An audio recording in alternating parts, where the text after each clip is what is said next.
Warriors, Patriots, and Preppers. Strange times indeed that we are living in, and possibly, more than likely, darker days ahead, unfortunately. The powers that be have us completely against each other, and there's no turning back from this type of divide in this country.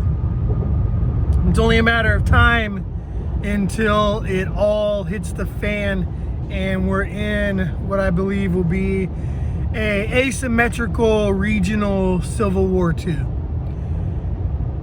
If somehow Trump gets into office, which I don't think will happen, I think it's done. I don't think it's going to play out in the courts how everybody on the right is saying and hoping it will. If it does, do you really want that? Do you really want the chaos that's going to come from having him elected that way? Just think about the chaos we had over the last 4 years, and he was elected, duly elected, no doubt about it. He even beat some of the corruption that was going on back then.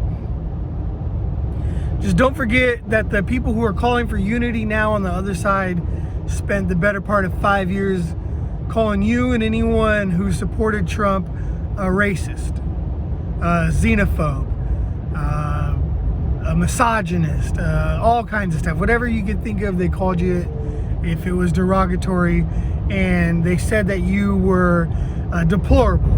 And now they want you to just poof, forget all that, come back to the bargaining table with them, if coming back to the bargaining table with them means that you want to sign up for globalism. We're in a shift in the way that America's future will be told. It's going to be a future of globalism, not a future of nationalism, if we continue the trend and we continue the path that we're on. I think eventually, and it has been, nationalism has been on the rise everywhere. And it may gain more popularity as time goes on and the siren call of globalism is realized as the fraud it is. A lot of people don't realize you could have nationalist and national security and your nation first agendas and still participate on a global scale. We've done it for a very long time. But the left would have you believe that it is impossible to do that.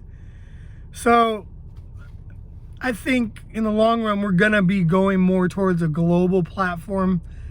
It's prophesized. It's talked about how there will be one world currency, there'll be one world government, and we'll be having one world leader and one world church. And every generation believes their generation's the generation, so I don't believe mine is. But I believe our generation is going to usher future generations closer to that oneness. The singularity, as they like to call it, when you look it up, they believe it's merging with the machines and stuff like that. But before they get that singularity, they have to get the singularity with the people. And we're in the early stages of that. I still think there's a lot to go. So it'll be interesting to see how that plays out over the course of the rest of our lives and our lifetime. And it does have me nervous for my kids. But what we could do now is what we've always done as preppers, and that's just prep. You may have to change up how you prepare and what you prepare for. You may have to be very adaptable and realize that your plans are subject to change. Your people in your group, your people who you work with in your family unit are going to have to realize the plans are subject to change. Because a lot of this stuff is out of our control. A lot of this stuff may be working great, and then you're going to have a catastrophic event come in and change your best laid plans. I think one of the scariest things for me is that if all of this blows over in the next year or two and things start trekking along, you're living your life, everything is going good, you're 10, 12 years into this, and then boom, another virus comes. And they have this whole game plan laid out now for exactly how they're going to deal with it. It could steal your wealth overnight.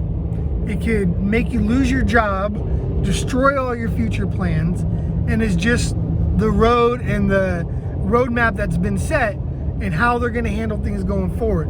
So to me, my future planning is really disrupted right now because I'm trying to figure out, how do I account for that? How do I account for everything's been good for 20 years, 15 years, 10 years, and now boom, another cerveza bug comes along and it's all thrown out the window.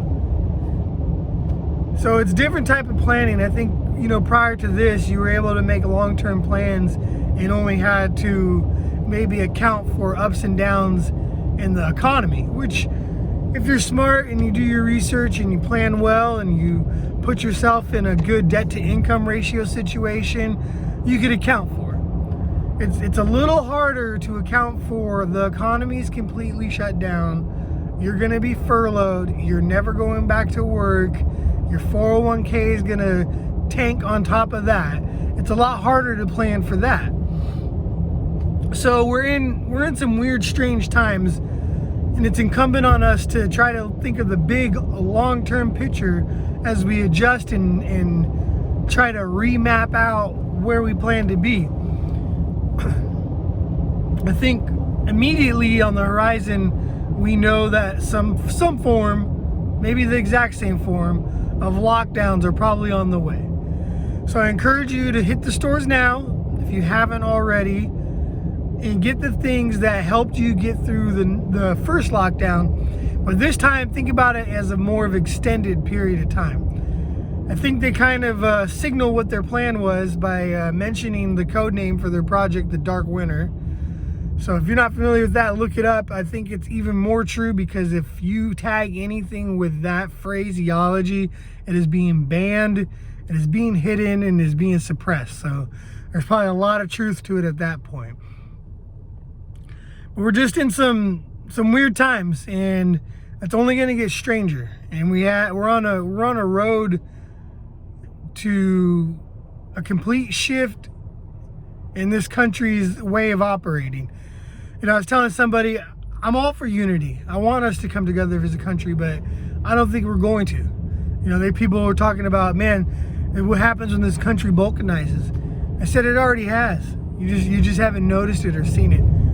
So, if you're a certain color, you can't go to certain towns. You can't go to certain cities. You put on a MAGA hat, I bet there's many places you can't go. I would be surprised if you could, on the flip side, you could probably wear a BLM shirt and go anywhere and not have to worry about your safety. But you can't wear something that supports the right and go to many different places and be safe. So we've already balkanized in many ways. And once it gets to a point where it's a violence, then we're going to be in trouble. And as a country, we're the United States. There's so many more layers and so many more steps to this. I mean, we haven't even seen states start to talk about seceding from the union because they don't believe in the election. They don't believe that it was fair. They don't want to be under a president who was not elected correctly. So there's a lot more slipperiness to come and a lot more weird things to be seen. So just keep prepping and focus on your family, focus on yourself. Mission 2024 will help you do all those. And I just appreciate you guys being here. The video is sponsored by Preparedness Awareness and the Prepared Agenda and our group in there. And I thank everybody who coughs up that $4 a month. It's going to help do great things for us in the long term. It's going to help do great things for you in the long term. And I'll continue to provide content.